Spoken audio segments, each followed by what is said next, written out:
अस्सलाम वालेकुम। इस वीडियो में हम पढ़ेंगे how well do models predict past climate. इससे पहले हम how well do models simulate present climate के बारे में पढ़ चुके हैं और इसके अलावा जनरल सर्कुलेशन मॉडल मतलब इस चैप्टर के जो शुरू वाले टॉपिक्स हैं वो हम सारे पढ़ चुके हैं। तो आज हम पढ़ेंगे how well do models predict past climate के पास्ट क्लाइमेट के बारे में कितना बेहतर तौर पर जो क्लाइमेट मॉडल है वो बता सकते हैं। तो चलें स्टार्ट करते हैं। क्लाइमेट मॉडल्स के बारे में हम जानते हैं। क्लाइमेट मॉडल्स जो हैं वो पास्ट क्लाइमेट चेंज के बारे में पढ़ने के लिए बहुत बेहतरीन टूल है। क्लाइमेट चेंज के बारे में सिंपली पढ़ने के लिए बहुत बेहतरीन टूल है, ठीक है।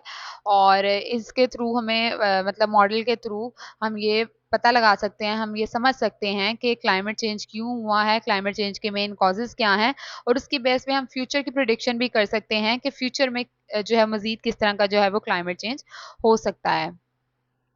तो now how well do models predict past climate, main हमारा क्वेश्चन इसमें यही था कि पास्ट क्लाइमेट कितना बेहतर तौर पर जो है मॉडल्स बता सकते हैं। जैसे हमने प्रेजेंट क्लाइमेट के बारे में जब हमने पढ़ा था तो उसके अंदर भी हमने देखा था कि कुछ इसमें अच्छी चीज़ें भी थी, मतलब कुछ चीज़ें जो है वो बता सकता है मॉडल, जबकि कुछ चीज़ें जो है वो मॉडल नहीं बता सकता, मतलब कि कुछ अनसर्टेनिटीज़ होती हैं या कुछ जैसे हमने कहा था कि बिग पिक्चर बताता है, डिटेल्स अच्छे से नहीं बताता। तो इसी तरह से जो है पास्ट क्लाइमेट के अंदर भी हम देखेंगे। तो इसमें हम पहले थोड़ा-सा वैसे इसको थोड़ा-सा पढ़ेंगे और उसके बाद हम बुक वाला देखेंगे कि बुक के अंदर क्या लिखा गया है। ठीक है? तो अगर आप चाहें तो आप ये स्किप कर सकते हैं, बट बेहतर यही है कि पहले हमें थोड़ा-सा बेसिक पता हो, उसके बाद फिर हम बुक वाला देखें। तो 3 चीज़ें इसके अंदर ईज़ी करके मैं बता देती हूँ कि मॉडल जो है वो बेहतर तौर पर क्या 3 चीज़ें बताते हैं। जनरल पैटर्न ऑफ वार्मिंग, ठीक है? कि ये जो अर्थ पे जो ग्लोबल वार्मिंग हुई है, जो अर्थ का टेम्परेचर इंक्रीज़ हुआ है उसका पैटर्न। सेकंड चीज़ आ जाती है इंक्रीज इन सी लेवल, के अगर हम पास्ट से अब तक देखें तो सी लेवल में भी इंक्रीज हुआ है तो उसको भी सिमुलेट करते हैं। और थर्ड चीज़ आ जाता है चेंजेस इन प्रेसिपिटेशन पैटर्न, ये जो रेनफॉल पैटर्न है इसमें जो चेंज आया है इसको भी सिमुलेट करते हैं। ठीक है, ये 3 चीज़ें बहुत बेहतर तरीके से जो क्लाइमेट मॉडल्स हैं वो बताते हैं। अब इसमें हम लिमिटेशंस देख लेते हैं कि लिमिटेशंस क्या है, प्रॉब्लम क्या है, क्या चीज़ सही से नहीं बताते। अब ग्लोबल वार्मिंग के लिए तो बता दिया, but exact amount of warming जो है वो नहीं बताती। ये जो तीनों चीज़ें लिखी है ना, इट मीन्स ये इसकी लिमिटेशन है, नहीं पता चल रही। तो एग्जैक्ट अमाउंट ऑफ वार्मिंग जो है वो जितनी हुई है वो हमें नहीं पता चलता मॉडल से। सेकंड चीज़ आ जाता है the regional patterns of change, के रीजनल जो चेंज आया है, मतलब रीजनल चेंज क्या होता है कि जैसे कोई भी पर्टिकुलर वेरिएबल जैसे टेम्परेचर या रेनफॉल का किसी पर्टिकुलर जो है वो इसकी जो डिस्ट्रीब्यूशन है उसको हम रीजनल चेंज कहेंगे। ठीक है, तो वो ये नहीं बताते। थर्ड चीज़ आ जाता है कि जो एक्सट्रीम वेदर इवेंट्स हैं जैसे कि हरिकेन्स और ड्राउट्स वगैरह, इस पे जो क्या कहते हैं क्लाइमेट चेंज का इसके ऊपर क्या इफेक्ट है वो भी ये नहीं बताते हैं। और क्लाइमेट मॉडल काम कैसे करता है, पास्ट क्लाइमेट को किस तरह से सिमुलेट किया जाता है, वो हम देखते हैं कि क्लाइमेट मॉडल के अंदर किया क्या जाता है। पहले हिस्टोरिकल डाटा लिया जाता है, ठीक है, हिस्टोरिकल डाटा को यूज़ करके इसको रन किया जाता है। हिस्टोरिकल डाटा में क्या चीज़ें आ जाती हैं जैसे कि टेम्परेचर रिकॉर्ड्स या ग्रीन हाउस गैसेस की जो कंसनट्रेशन है उसका डाटा। फिर उसके बाद जो है मॉडल इसके थ्रू जो है वो क्लाइमेट को जो है वो सिमुलेट किया जाता है। क्या देखा जाता है कि over different periods of time इसमें क्या चेंज आया है। ठीक है, जाहिर सी बात, अगर पास्ट का हमने जो हिस्टोरिकल डाटा लिया उसके हिसाब से हमने देखा कि different patterns of different periods of time है, sorry, different periods of time में क्या चेंज आ रहा है। ठीक है, उसको हम डिफरेंट पीरियड्स ऑफ टाइम में सिंपली स्टडी करते हैं और फिर उसके बाद ये जो हमारी जो सिमुलेशंस हैं इसके रिजल्ट को हम मैच करते हैं, इसके रिजल्ट को हम कंपेयर करते हैं जो ऑब्जर्व क्लाइमेट डाटा है, जो सही वाला क्लाइमेट डाटा उससे जो है हम इसको कंपेयर करते हैं। अगर तो वो मैच कर रही हैं दोनों चीज़ें तो उससे हमें पता चल जाता है कि मॉडल हमारा कितने बेहतर तरीके से जो है वो पास्ट क्लाइमेट के बारे में बता रहा है। ठीक है, जैसे सिंपल सी अगर मैं आपको बात कहूँ तो क्या करना है, हमने पास्ट का कोई डाटा लिया, पास्ट को डाटा लेके हमने सिमुलेशन करके हमने उसका अपनी तरफ से कोई रिजल्ट बना दिया। ठीक है, अब उस रिजल्ट को जो हमने प्रेजेंट डाटा है जो अब हम देख रहे हैं, तो हमने देखना है कि वाकई जो उस हिसाब से उस पास्ट के डाटा की बेस पे जो प्रिडिक्शन हो रही है प्रेजेंट के बारे में, क्या वो वाकई इस डाटा से मैच कर रही है या नहीं। तो उस बेस पे पता चलेगा कि हमारा वो मॉडल कितना ठीक था।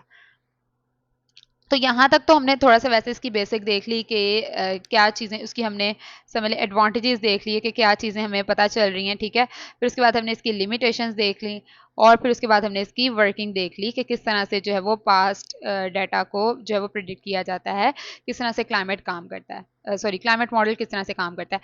अच्छा, अब हम देखते हैं बुक के अंदर जो हमें दिया हुआ है, ठीक है। अब उस जो भी कंटेंट है उसको जो है उसको मैंने डिफरेंट हेडिंग्स के साथ जो है वो पॉइंट्स बनाए हैं, ठीक है। अब इन पॉइंट्स को हम देखते हैं कि क्या-क्या चीज़ें उसके अंदर डिस्कस हुई हुई हैं। सबसे पहले तो इसमें बताया गया कि क्लाइमेट मॉडल्स और वेदर मॉडल्स सेम नहीं होते। क्लाइमेट मॉडल्स और वेदर मॉडल्स में डिफरेंस होता है।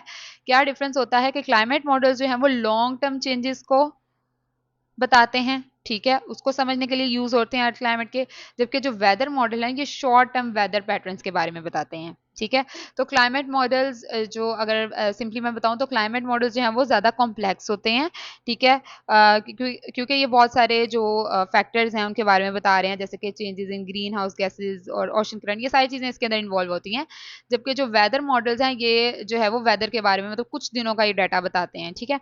और तो क्लाइमेट मॉडल्स जो हैं इनको टेस्ट करने की जो है वो इतनी ज़्यादा अपॉर्चुनिटीज़ नहीं होती, जबकि वेदर मॉडल्स को टेस्ट करने की ज़्यादा अपॉर्चुनिटीज़ होती हैं। अच्छा, नेक्स्ट आ जाता है ग्लोबल टेम्परेचर। इस हेडिंग को आप यूं भी कर सकते हैं, ग्लोबल टेम्परेचर राइज या राइजिंग ग्लोबल टेम्परेचर। ये क्लाइमेट मॉडल जो हैं वो अर्थ क्लाइमेट को सिमुलेट करते हैं और ये भी बताते हैं कि किस तरह से जो है ये अर्थ का जो क्लाइमेट है ये टाइम के साथ साथ किस तरह से इसमें चेंज आ रहा है, ठीक है। तो जैसे कि अब जो ग्लोबल टेम्परेचर है, एवरेज ग्लोबल टेम्परेचर तकरीबन 0.6 डिग्री सेल्सियस बढ़ा है ओवर पास्ट 160 ईयर्स की अगर हम बात करें, तो तकरीबन 0.6 डिग्री सेल्सियस जो है ये ग्लोबल टेम्परेचर बढ़ा है। अब इसकी रीजंस क्या हैं, ये वार्मिंग क्यों हुई है, ये टेम्परेचर क्यों बढ़ा है, ह्यूमन एक्टिविटीज की वजह से, जैसे कि emission of green house gases. Human activities की वजह से ग्रीन हाउस गैसेज इमिट होती हैं, जिसकी वजह से ग्लोबल टेम्परेचर बढ़ रहा है, ग्लोबल वार्मिंग हो रही है। सेकंड चीज आ जाती है नेचुरल फैक्टर्स, जैसे कि सोलर एक्टिविटी या वोल्केनिक करप्शंस वगैरह की वजह से भी जो अर्थ का क्लाइमेट है वो उस पर इफेक्ट होता है। जो ग्लोबल वार्मिंग है सिंपली वो होती है।